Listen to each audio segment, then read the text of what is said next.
Всем привет! Это детальный обзор длинных шипов Dr. Neubauer Punch. Недавно мы выпустили краткий обзор, а это развернутый. Накладка тестировалась в версии OX, то есть без губки, на основании Inhi 970XXA. Это быстрый орелат карбона. Мне она очень нравится.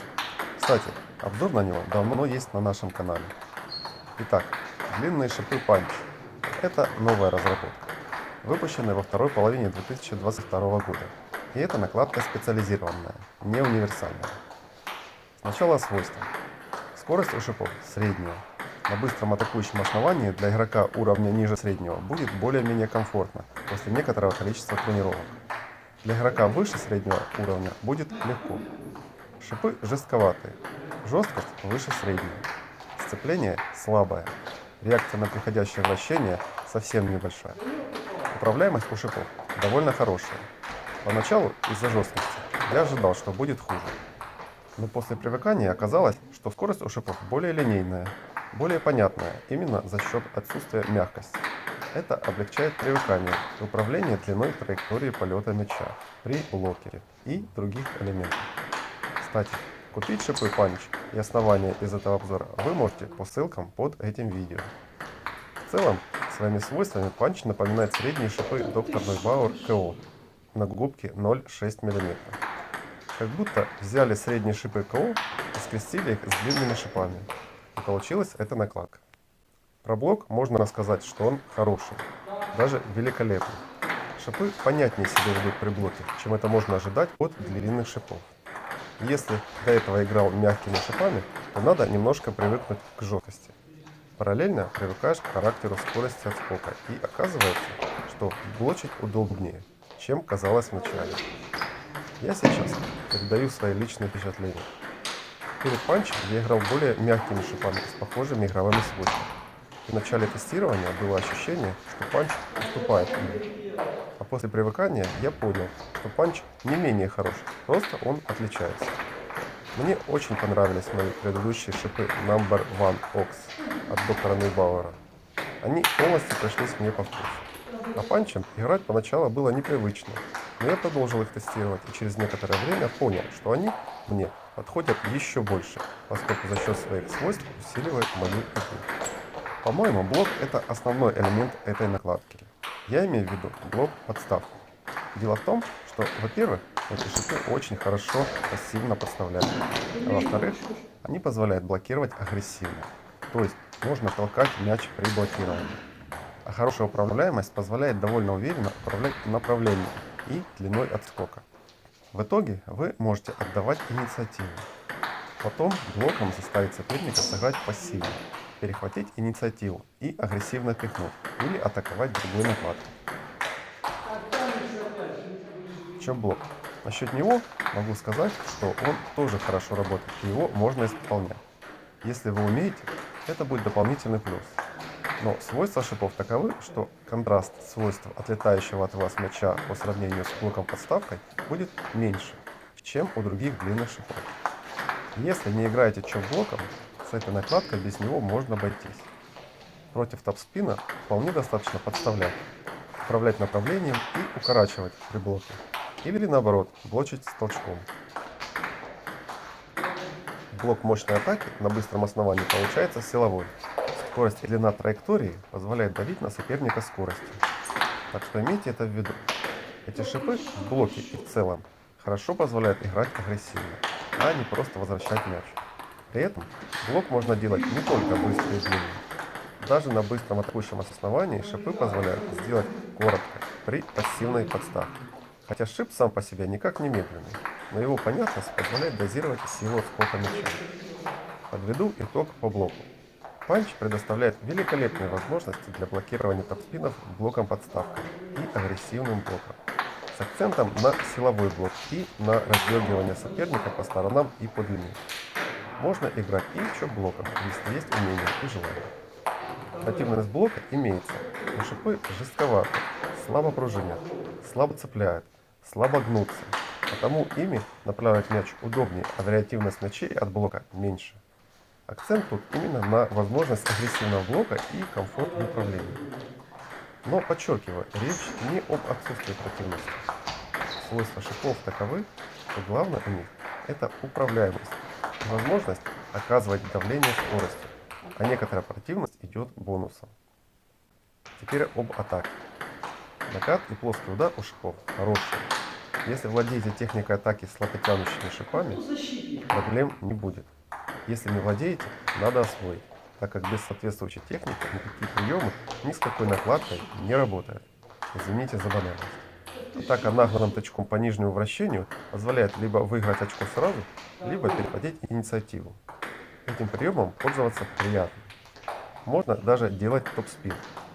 Не все знают, но даже длинные шипы Окс в принципе позволяют делать топ-спин. Не все, но некоторые. Панч тоже позволяет, со средним уровнем удобства. Более подробно про топ-спин длинными шипами Окс вы можете посмотреть в обзоре длинных шипов Dr. Neubauer No. 1, которые для этого очень хороши. Ссылка под видео. Если обнаружите у себя способность сделать топ-спин длинными шипами Окс, то поверьте, это прикольно, а соперникам особенно понравится. Вероятность отразить такой топ-спин у стола мизерная, так как он плоский, и подставка по нему делается в сетку, а то и в свой стол. Далее, когда у вас хватает времени, вы можете контратаковать по топ-спинам или накатам соперника. Панч позволяет это делать, выступая в этом плане некоторым подобием коротких шипов. Конечно же, в стол попадать сложнее, чем короткими шипами, но вполне возможно. А мячи получаются противнее, чем от коротких шипов. То есть нужно тщательнее выбирать более удобные мячи для контратаки по сравнению с игрой короткими шипами. Зато результативность такой контратаки выше. Нужно поменять технику и натренировать чувство мяча и угол наклона ракетки. И тогда можно контратаковать и у стола, и с некоторого отдаления. Теперь про кач на столе. Оказалось, что агрессивный кач — это главнейший элемент у этих шипов. Этот элемент презирают многие игроки с двумя гладкими накладками. Но если вы будете играть панчем, то сможете особо нагло давить на соперника всякими тычками, укоротками, пихалками, бокорезками и остальными неклассифицируемыми движениями. Первостепенный смысл здесь — пихнуть сопернику противный мяч в неудобное место, а потом добить атакой по его слабому возврату. Противность здесь умеренная сама по себе, но главное тут использовать хорошую управляемость для точного направления мяча в желаемую точку, так как точно направленный в неудобное место мяч — это всегда сложно для соперника от любой накладки. А этими шипами делать такое на столе особенно удобно. Так что агрессивный кач вместе с атакой по нижнему вращению у панча — это главный элемент. И вдогонку к качу пару слов про прием подачи. Тут все примерно так же. Если подача не длинная, быстрая на шип, то можно агрессивно пихнуть. Если длинная, быстрая, то можно подставлять, стараясь направлять мяч поточнее или накатывать. В общем, по подаче можно и качать, и атаковать, в том числе топ-спином. Зависит от подачи и ваших навыков. А реакция на приходящее вращение у этих шипов минимальная. Меньше только у стеклянных антиспинов и, возможно, шипов Dr. Neubauer Desperado Ox. А теперь пара слов про защиту. Я не защитник, поэтому могу только поверхностно протестировать защиту подрезки. Могу сказать, что благодаря понятности и управляемости панчем комфортно возвращать мяч на стол при эпизодических отходах от стола. Лично мне даже приятно иногда отойти от стола и подрезать этим шипом. Если вы более компетентны в защите и пробовали панч в этом деле, напишите в комментариях, насколько оно хорошо. Так как иногда длинные шипы, разработанные для игры у стола, бывают и в защите хороши. Что хорошо работает из дальней зоны с этой накладкой, так это дальний блок. То есть, если вы отскочили от стола, то можно не только подрезать, но также подставить или слегка толкнуть мяч. Почему-то многие думают, что издали длинными шипами надо только подрезать. Но можно и дальним блоком играть, если накладка позволяет. Это тоже эффективный технический прием. Одни длинные шипы хорошо его делают, другие нет. Эти хорошо делают. А теперь подведем итог. По итогам тестирования у меня создалось впечатление, что панч оптимизирован для игры у стола.